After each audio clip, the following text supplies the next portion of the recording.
안녕하세요. 세모잡지입니다. 오늘의 주제는 미녀의 나라 베네수엘라입니다.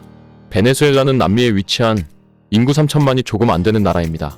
한국과는 거리도 멀고 인구도 아주 많은 나라가 아니지만 우리는 종종 이 나라에 대해 들어본 적이 있죠. 왜냐하면 각종 미인대회에서 수많은 입상자를 배출한 나라이기 때문이죠. 그래서 우리는 베네수엘라에 대해 미녀의 나라라는 이미지를 갖고 있습니다. 이미지뿐만 아니라 실제 미인대회 입상 성적을 보면 충분히 납득이 가는 수준이죠. 지금까지 세계 4대 미인대회라는 미스 유니버스 7번, 미스 월드 6번, 미스 인터내셔널 7번, 미스 어스 2번을 우승한 독보적인 미인대회 강국입니다. 4개 대회 우승자만 모두 합쳐서 22명이죠. 한국은 2022년 미스 어스에서 최민아수가 최초로 우승한 것이 4개 대회를 통틀어서 유일한 우승이라는 것을 생각해보면 베네수엘라가 확실히 강국이 맞긴 하네요. 베네수엘라는 어떻게 미인대회 강국이 되었으며 미녀의 나라라는 이미지를 갖게 되었을까요? 물론 단순히 유전자의 힘을 무시할 수는 없겠죠. 기본적으로 다른 나라에 비해 미인이 많기는 하겠지만 그것만으로 전 세계의 이목이 집중되는 미인대회에서 이렇게 독보적인 성적을 내긴 힘들 겁니다. 화제가 많이 되는 분야인 만큼 이를 중심으로 산업이 생겨나고 돈이 모일 테니까요. 베네수엘라는 각종 미인대회 입상을 위해 어릴 때부터 소위 말하는 원판이 좋은 여성들을 모아 어릴 때부터 교육하고 관리하여 미인대회 입상자를 만들어냅니다. 미인대회를 위해 미인을 양성하는 학교까지 존재한다는 것은 이미 많이 알려진 사실입니다. 대표적인 미인 양성 학교인 깐타 베네수엘라에서는 단순히 예쁜 여성들을 모아서 몸매를 가꾸고 피부 관리를 하는 수준이 아니라 현대의학의 힘을 빌려 각종 시술이나 수술도 굉장히 많이 진행합니다. 실질적으로 원판이 좀 되는 친구들을 데려다가 더욱 완벽하게 만들어내는 수준이라고 보시면 됩니다. 미스 베네수엘라의 조직위원장으로서 세계적인 각종 미인대회의 우승자들을 만들어낸 오스멜 소우사는 어차피 다 뜯어 고치면 되는 것이니 절대 못 바꾸는 키와 뼈대 비율을 더 중시한다고 말할 정도입니다. 그래서 이쪽 분야에서는 뜯어 고쳐서 S급 미인이 될 추녀가 뜯어 고치지 못하는 A급 미녀보다 훨씬 대우가 좋다고 합니다. 물론 이 바닥도 경쟁에 경쟁을 거듭하기 때문에 본바탕도 상당한 수준들이고 현대의학으로 바꿀 수 없는 부분들이 뛰어난 친구들을 더 선호한다고 이해하시는 게 맞다고 봅니다. 관련 다큐멘터리를 보면 국가적으로 미인을 우대해주고 많은 돈은 물론 크나큰 명예도 얻을 수 있습니다. 우리나라에서 공부 열심히 해서 대학을 가고 네팔에서 구르카 용병이 되기 위해 학원까지 다니는 것과 비슷한 느낌이겠네요. 부모들도 자기 자식이 미인대회에서 입상하는 것을 최고의 출세로 여기고 그렇기 때문에 예쁜 외모를 물려주지 못한다면 자연스럽게 아이들을 성형해줄 생각을 한다고 합니다. 물론 아이들도 그런 것들을 큰 거부감 없이 자연스레 받아들이는 분위기입니다. 이와 같이 전 세계의 미인대회를 휩쓸고 있는 상황이라 부가산업인 성형수술 산업도 상당히 많이 발달된 나라죠.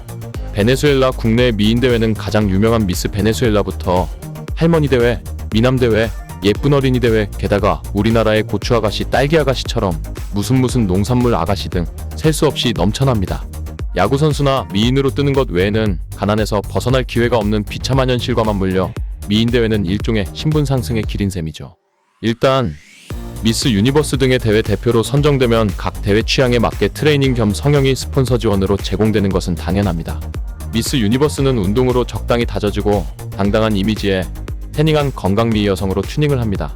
전형적인 서구적 미인상으로 만들어서 출전시키는 것이죠. 미스 월드와 미스 인터내셔널은 좀 더 고전적이고 참한 아시아 취향의 미인으로 만든다고 합니다. 전략적으로 각 대회에서 각광받는 여성의 이미지에 맞게 만들어서 출전시키는 것이죠. 각종 대형 스폰서의 지원까지 이루어져 아주 체계적으로 미인대회 입상을 위해 준비하는 것입니다. 그런데 이런 베네수엘라의 이미지가 최근에는 미녀의 나라에서 매춘의 나라로 변모해가는 듯한 느낌입니다.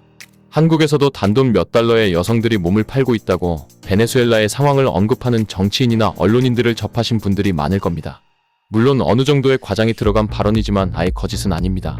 실제로 베네수엘라에 가면 단돈 몇 달러부터 많아봤자 몇십 달러의 매춘을 하는 여성들을 어렵지 않게 만날 수 있습니다.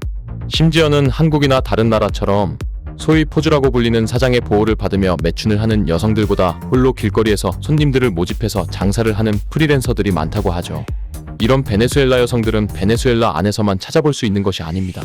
말씀드렸다시피 이 미녀의 나라에는 너무나도 많은 미녀들이 존재하기 때문에 매춘을 하고자 하는 여성들은 고국을 떠나 장사를 합니다. 굳이 레드오션에서 고생할 필요가 없을 테니까요. 그래서 남미의 많은 나라들에서 특히나 베네수엘라와 지리적으로 가까운 인접국들에서 매춘을 하는 베네수엘라 여성들을 어렵지 않게 찾을 수 있습니다. 실제로 남미를 여행하는 한국 유튜버들의 영상을 보시면 카메라가 돌아가고 있는데도 아무렇지도 않게 유튜버에게 접근해서 호객을 하고 가격 흥정을 시도하는 베네수엘라 여성들을 볼 수 있습니다. 그리고 그 지역의 현지인들은 그런 베네수엘라 여성들에 대해 익숙하고 대수롭지 않다는 듯이 얘기하는 장면도 쉽게 볼 수 있습니다. 특히나 바로 옆에 붙어있는 콜롬비아에 가면 이런 베네수엘라 여성들을 굉장히 많이 접할 수 있습니다. 베네수엘라는 어쩌다가 나라의 자랑인 미녀들이 외국까지 나가서 몸을 파는 상황에 이르렀을까요? 당연하게도 원인은 부패한 정치 상황과 그에 따른 경제 파탄이죠. 남미의 대표적인 산유국이자 세계 원유 매장량 1위 국가로서 한때는 GDP 세계 4위에 빛나던 경제대국이었던 베네수엘라이지만 정치인들의 끊이지 않는 헛발질로 인해 경제 상황은 계속해서 곤두박질치고 있습니다. 이 영상에서 모두 설명하기에는 너무나도 많은 정부 정책의 실패가 있었죠. 2007년 우고 차베스 정권 시절 외국 자본이 독점하던 석유 산업의 이익을 국민들에게 되돌리기 시작했고 해외 석유 기업들을 전부 내쫓았습니다. 석유 가격의 호조와 맞물리며 베네수엘라 경제는 눈부시게 성장하고 빈곤율도 극적으로 떨어지며 일시적으로는 정책의 성공인 듯 보였습니다. 하지만 차베스 사망 이후 마두로 정권 들어서는 유가가 하락하면서 오히려 자충수가 되어버렸죠. 베네수엘라 자체적으로는 유전을 개발할 기술도 부족했고 미국의 계속되는 경제 봉쇄로 다른 외국의 자본마저 대거 이탈하고 말았죠. 우고 차베스는 정권을 쥔 이후 21세기 사회주의라는 이념을 내걸고 사회주의 정책을 시행했습니다. 많은 민간 기업을 정부 주도로 국유화하면서 해외의 기업들은 베네수엘라의 산업과 기업, 특히 석유 산업에 투자를 끊기 시작했습니다. 2003년 차베스 2기 정권에서 외환 보유고 확보를 위해 외환 거래를 전면 금지시키면서 통화 정책의 자유 또한 제대로 보장되지 않았습니다. 그럼에도 외환 유출을 완전히 막을 수는 없다 보니 베네수엘라의 화폐 가치가 폭락하며 엄청난 물가 상승을 가져오게 됩니다. 결국 베네수엘라의 기름값은 계속 낮아지기만 해서 리터당 10원꼴이라고 하죠. 이 정도면 거의 수돗물에 가까운 가격입니다. 한국에 사는 저로서는 참 부러운 가격이지만 실상은 그렇지가 않습니다. 베네수엘라는 휘발유 가격이 세계에서 가장 저렴하지만 정작 자가용 승용차의 보급률은 굉장히 낮은 편입니다. 이는 경제가 엉망이라 휘발유의 가격만 저렴할 뿐 정작 자동차와 자동차의 부품은 상상을 초월할 정도로 비싸기 때문이죠. 기름값이 그렇게나 싼데 자동차가 비싸서 차를 타지 못하는 아이러니한 상황인 것이죠. 베네수엘라에 관한 다큐멘터리를 보면 전시 상황도 아닌데 국민들이 정부로부터 배급을 받아 생활하고 베네수엘라 화폐 가치가 곤두박질 치는 바람에 주유소에서 기름을 넣고 칫솔로 지불을 하는 등 물물교환의 행태까지 보이고 있습니다. 베네수엘라의 경제난은 2023년인 지금도 현재 진행형입니다.